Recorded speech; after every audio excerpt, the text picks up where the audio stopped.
Bismillahirrahmanirrahim. Assalamualaikum. ကျွန်တော်တို့ရဲ့အလ္လာဟ်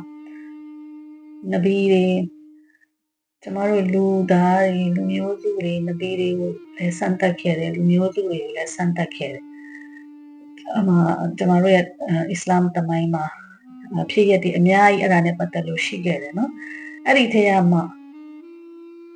ကျွန်တော်တို့ဒီစမုတ်လူမျိုးစုတခုဟဇရတ်ဆာလေအလိုင်စလမ်ခေတ်ကစမုတ်လူမျိုးစုကိုအလ္လာဟ်ဘယ်လိုစံတက်ခဲ့လဲဆိုတာကိုကျွန်မအဲ့ဒီဖြစ်ရလေးတခုကိုပြောပြမယ်နော်ဟဇရတ်ဆာလေခေတ်ကအဲ့ဒီချိန်ကလူတွေအစ္စလာမ်လက်ခံဖို့ဟဇရတ်ဆာလေကဒါဝတ်ပေးတယ်အများကြီးပေါ့နော်ဖြစ်ရတယ်အဲ့ဒါကျွန်မအကုန်လုံးတော့မပြောတော့ဘူးဒါပေမဲ့ဖြစ်ရလေးတိုးလေးပေါ့နော်အဲ့ဒီအကြောင်းလေးကိုပဲကျွန်မပြောပြမယ်ကောမေစမုတ်ကိုဟဇရတ်ဆာလီကဘလို့ကဲတင်ခဲ့လဲဆိုတော့ပြောပြမယ်နော်အဲ့လိုဒါဝတ်ပေးတဲ့အချိန်မှာလူတွေကလက်မခံဘဲနဲ့အမျိုးပေါ့လှောင်နာရီမောတာပေါ့နော်အဲ့လိုမျိုးလောက်ခဲ့ကြတယ်ပေါ့နော်လက်မခံအဲ့ဒီမှာတအားသူကလိုက်ပြီးတော့အဲ့လိုလူတွေကိုလိုက်ပြီးဒါဝတ်ပေးတဲ့အချိန်မှာโอเคလူတွေကဘာပြောလဲခင်ဗျားရဲ့အစ္စလာမ်ကမှန်တယ်ဆိုရင်ဟုတ်တယ်မလားသူတို့ဟာတိုက်တယ်ရီမောပြီးတော့ပေါ့နော်မဖြစ်နိုင်တော့သူပြောတော့မယ်ပေါ့ခင်ဗျားရဲ့အစ္စလာမ်ကမှန်တယ်ဆိုလို့ရှိရင်တောင်ထဲကနေအဲ့ဒီစမုတ်လူမျိုးတွေကတောင်နေထဲမှာသူတို့အိမ်တွေစောက်ပြီးတောင်ထဲမှာတောင်ကိုဖောက်ပြီးအိမ်စောက်ပြီးတော့နေကြတာဆိုတော့သူတို့ကဒီခင်ဗျားရဲ့အစ္စလာမ်ကမှန်တယ်ဆိုရင်တောင်ထဲကနေကလအုပ်အမတကောင်ကိုထုတ်ပြအလိုအလျောက်ထုတ်ပြဒါမဖြစ်နိုင်ဘူးနော်မဖြစ်နိုင်တော့သူကတမင်တကာအဲ့ဒီကလအုပ်ကဘယ်လိုဖြစ်ရမလဲဆိုလို့ရှိရင်ချောမောလှပရမယ်ကိုဝင်လဲရှိရပြီးရင်အဲ့ဒီကလေးမွေးပြီးသွားလို့ရှိရင်ဒီကလအုပ်ရဲ့နို့ကိုလည်းတရွာလုံးလဲတောက်နိုင်ရသူတို့ကအဲ့လိုဒီလောက်တာအဲ့လိုမျိုးလုပ်နိုင်တယ်ဆိုရင်ငါတို့ကအစ္စလာမ်လက်ခံမယ်ပေါ့ဒီအချိန်မှာ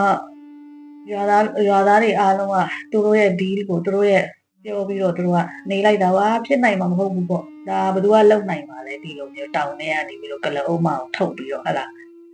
ခလေးလဲငါတို့ရှင်းမှာမွေးရဆိုတော့သူတို့ကအဲ့လိုမျိုးအချက်လက်တွေပေးတဲ့အချိန်မှာ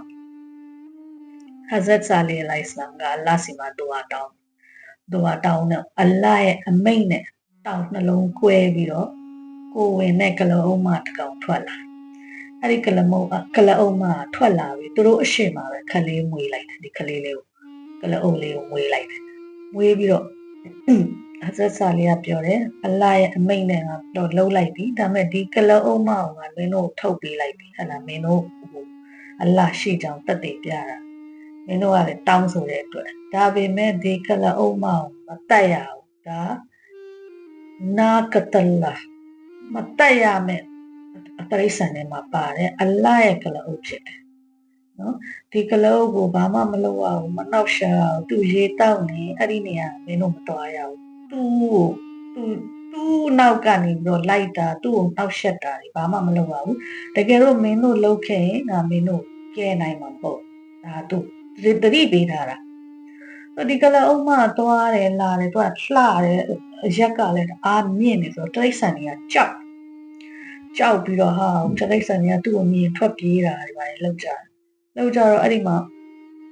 ဘာဖြစ်သွားလဲဆိုတော့သူကဒီကလအုပ်မရှုပ်တယ်ပေါ့နော်ဒီကလအုပ်မမျက်စားရင်လည်းသူ့နာကိုဘူးမှသွားလို့မရဘူးသူ့နို့တော့အားလုံးတောက်ကြတယ်တရွာလုံးနို့တောက်ကြတယ်ကလအုပ်မနို့တောက်လို့ရသူနို့ကအလောက်ထွက်တာပေါ့နော်ဒါအလ္လာဟ်ရဲ့ရာဟ်မတ်နဲ့အလ္လာဟ်ရဲ့ကုဒရတ်နဲ့တဘာဝကလအုပ်မလည်းရေတွေအများကြီးတောက်တော့တခြားတရိษံတွေရေတောက်ဖို့လည်းသူတို့ကသူတောက်နေတဲ့အချိန်မသွားအောင်ဆိုတော့ရေတွေလည်းမကြံဘူးအဲ့လိုမျိုးတွေဖြစ်လာတော့သူတို့အတွက်နှောက်ယှက်မှုဖြစ်တာပေါ့ဒါသူတို့အနေနဲ့သူတို့ရဲ့အတွေးပေါ့နော်ဒီဂျွာမှာနေတဲ့လူတွေရဲ့အတွေးပေါ့အဲ့ဒီမှာတချို့သောလူတွေကအစ္စလာမ်တော့လက်ခံလိုက်တယ်ဒီဖြစ်ရက်ကိုကြည့်ပြီးတော့ဟလာအလ္လာဟ်တောင်းနှစ်ခု꿰ပြီးတော့အဲ့ဒီထဲကနေပြီးတော့ဒီလိုသူတို့ပြောတဲ့အတိုင်းကလအုပ်ကထွက်လာတဲ့အတွက်အစ္စလာမ်လက်ခံလိုက်တယ်အများစုကလက်မခံကြလက်မခံပဲဒီအပြင်ဒီကလအုပ်မကိုလိုက်ပြီးတည်တနာရှာတာပေါ့ရှုပ်တယ်ပေါ့တည်ရမလားသူတို့ရဲ့ဘယ်လိုကောမလဲဒီရွာထဲမှာရှုပ်တယ်ပေါ့လေနောက်ဆုံးသူတို့ကဘာလုပ်လဲဆိုတော့အဲ့ဒီလူ9ယောက်ကနေပြီးတော့ဒီကလအုပ်ကိုအများစုကတော့ against ဖြစ်တယ်လက်မခံဘူးဒါပေမဲ့အဲ့လူ9ယောက်ဖွဲ့လိုက်တာပုစု9ယောက် အဲ့ဒီ9ယောက်ကဘာလုပ်မလဲဆိုတော့တတ်မယ်ဆိုပြီးတော့ဆုံးဖြတ်ချက်ချတယ်ဒီကလအုံးမအောင်ငါတို့လမ်းကနေငါတို့ရှင်းပြမယ်ဘာလုပ်မှလဲရှုပ်တယ်ပေါ့နော်အဲ့ဒီအချိန်မှာတို့ကဘာလုပ်လဲငါတို့ဒီကလအုံးမသွားတဲ့လမ်းသွားတဲ့နေရာမှာငါတို့ထိုင်ဆောင်မယ်စောင့်ပြီးလို့ရှိရင်သူ့ကိုရှောက်ကနေငါတို့ဖြတ်ပြီးတတ်လိုက်မယ်ဆိုပြီးတော့ဆုံးဖြတ်လိုက်ကြတယ်ဒီဆုံးဖြတ်ချက်ကြတာကိုအားလုံးကအဲ့ဒီသူတို့လူအုပ်စုတွေကလက်ခံကြတယ်လက်ခံပြီးနောက်ဆုံးသူတို့တွေကဘာလုပ်လဲဆိုတော့ကလအုပ်ရဲ့နောက်ရောက်ကလိုက်ပြီးကြည့်ပြီးတော့ဘယ်လမ်းဖြတ်မလဲဘယ်လမ်းလာလဲဆိုတာကိုသူလိုက်ကြည့်ကြလိုက်ကြည့်ပြီးတော့သူတို့တတ်မယ်ပေါ့နော်တတ်မှတ်ထားတဲ့နေရာမှာဒီကလအုပ်မဖြတ်မယ်ဆိုတဲ့နေရာမှာသူတို့နေရာယူပြီးတော့အမှနေရာယူပြီးတော့အဲ့ဒီလူတွေကိုအလာဟိုမတ်ထဲမှာတမန်တော်မြတ်ကပြောထားတယ်အဲ့ဒီကလအုံးမကိုတတ်တဲ့လူတွေကတဲ့ဥမတ်ထဲမှာကံအစိုးဆုံးသောလူဆိုပြီးတတ်မှတ်ထားတယ်ဘယ်လောက်ဆိုးလဲဆိုအဲ့တော့သူတို့ကဘာလုပ်လဲဆိုတော့ဓာတ်ကင်ပြီးတော့ကလအုံးမလာတာကိုသူတို့စောင့်တယ်သူတို့ပထမနောက်ရောက်ခံပိုင်းလိုက်ကြည့်ပြီးဘယ်လမ်းသွားတယ်ဘယ်လမ်းလာတယ်ဒါအလိုက်ရဲ့ကလအုံးလေဒီအချိန်မှာကလအုံးမကသူကလှတာကိုသူကတလန်းချင်းလှမ်းပြီးတော့လာတယ်လာတဲ့အချိန်မှာသူကဘာလုပ်လဲဆိုတော့ဒီကလုံးမသူ့ရဲ့အလှပနဲ့ဟလာသူကအရက်ကလည်းမြင့်တယ်ဟလာလှတယ်ဆိုတော့သူကအလားတိုက်ရိုက်ချထားတဲ့ကလုံးဖြစ်တယ်လေအဲ့တော့လှတယ်တော်တော်လှတယ်အဲ့တော့ကလုံးမပြကြတာတိတောင်မတိဘူးသူ့ကိုတတ်ဖို့စောင့်နေတယ်ဆိုတာအဲ့ဒီစောင့်နေအဲ့ဒီလူတွေကသူတို့စောင့်နေတဲ့နေရာလေးရှောက်တော့ဒီလူကဓာတ်ကိုထုတ်လာပြီးတော့ခြေဖနှောက်ရဲ့အပေါ်ပိုင်းမှာရှိတဲ့ကြွက်သားကိုတစ်ချောင်းပြီးတစ်ချောင်းသူကလှီးပြီးတော့တပ်ဖြတ်တပ်ဟိုလှိခုတ်လိုက်တာကိုလှီးလိုက်တာကလအုံးမခြေတော့တလှန်ပြီးနောက်တလှန်ဖို့ဒီမှာမတည်နိုင်တော့ပဲနဲ့သူချစ်နောက်အပေါ်ကြွက်သားကိုဖြတ်လိုက်တာ哦ကလအုံးမစူးစားပြီးခြေလှမ်းတယ်ဒါပေမဲ့မရတော့သူကတဖြည်းဖြည်းနဲ့အားနဲ့လာပြီးသွေးတွေအများကြီးထွက်ပြီးအားနဲ့လာပြီးတော့လမ်းမလျှောက်နိုင်ပဲနဲ့နာကျင်ပြီးတော့အော်နေတယ်ဒီချိန်မှာဘာလုပ်လဲဆိုတော့ဒီတက်လိုက်တဲ့ဒီရွာသားတွေကထွက်လာပြီးတော့ဟာဒီကလုံးမငါတို့ရန်သူအခုတော့တေးတော့မယ်ပေါ့နော်ဒီတောင်ကထွက်လာတဲ့ကလုံးအုံမရဲ့နောက်ဆုံးရဲ့အချိန်ကိုကြည့်ဖို့ထွက်လာကြတယ်ထွက်လာပြီးအဲ့ဒီအချိန်မှာဒီကလုံးအုံမနာကျင်လွန်းလို့မြေပေါ်တခါတည်းလဲကြသွားပြီးဒီမြင်ကွင်းကကလအုံးမနာလို့လူးလိမ့်နေတဲ့မြင်ကွင်းကိုအားလုံးကဝိုင်းပြီးတော့ကြည့်နေကြဝမ်းတာပြီးတော့ပြီးပြီပေါ့ဒီကလအုံးမငါတို့ရဲ့ရွာမှာနောက်ဆက်နေတဲ့ကလအုံးမ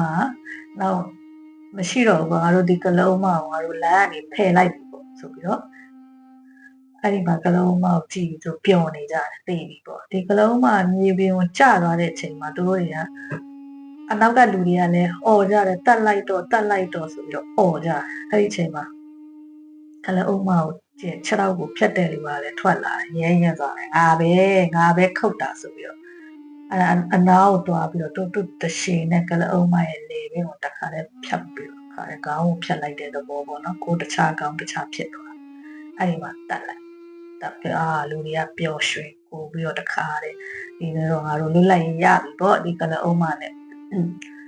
အလရဲ့ဖန်ဆင်းမှုကိုသူတို့ကမလုပ်လဲဆိုတော့အယိုသေးမရှိတာဟိုနာဖရမာနီလောက်တာမလောက်အလာကပြောထားတယ်မတက်ရဘူးနာကတလာလို့ပြောထားတယ်မတက်ရဘူးလို့ပြောတဲ့ဥစ္စာကိုတပ်လိုက်တယ်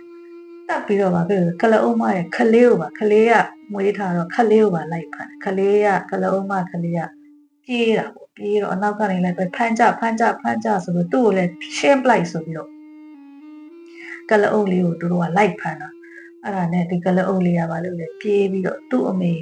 တောင်နှစ်ခုကွဲပြီးထွက်လာတဲ့ဘက်ကိုသူပြေးပြီးတော့အဲ့ဒီနေရာလေးရောက်တော့အဲ့ဒီတောင်အရှိလေးရောက်တော့ဒီလူတွေဘက်ကိုလှည့်ကြည့်ပြီးတော့သုံးကတိုင်းအကျယ်ကြီးအော် scream လုပ်တာပေါ့အော်ပြီးတော့အဲ့ဒီတောင်အဲ့လိုအော်လဲအော်တောင်တစ်ခုကပြန်ပေါက်ပြီးပွင့်သွားတယ်အဲ့ဒီထဲကိုသူဝင်ပြီးတော့အဲ့ကလအုပ်ကလေးလေးကလည်းပျောက်သွားတယ်သုံးကအော်တယ်ဆိုတာကဒီသုံးကဆိုတာဘာကြောင့်လဲဆိုတာအခုရှေ့မှာကျွန်မပြောပြပါမယ်နော်ဒီဗီဒီယိုအပိုင်း1အနေနဲ့ကျွန်မဒီနားမှာပဲခဏရပ်ထားမယ်เนาะအပိုင်း2ကိုကျွန်မနောက်ထပ်ပြန်ပြီးတော့နောက်နေ့ပြန်ပြီးတော့ upload လုပ်ပေးမယ်เนาะအားလုံးကိုကျေးဇူးတင်ပါတယ်အစ္စလာမ်အလိုင်ကွမ်